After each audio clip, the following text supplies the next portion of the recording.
And I brought broad beans and zucchini from that Chevron market as well.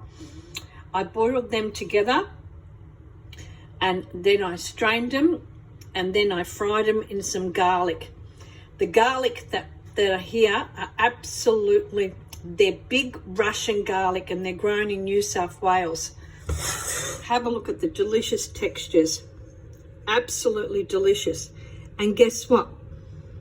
These 2 meals today are actually my breakfast I'm cooking for myself.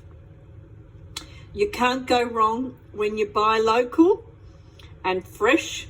You can imagine that beautiful minerals and vitamins that are in these broad beans and the zucchini and the asparagus. Absolutely delicious. And who said you can't have the breakfast of kings and queens? Absolutely delicious.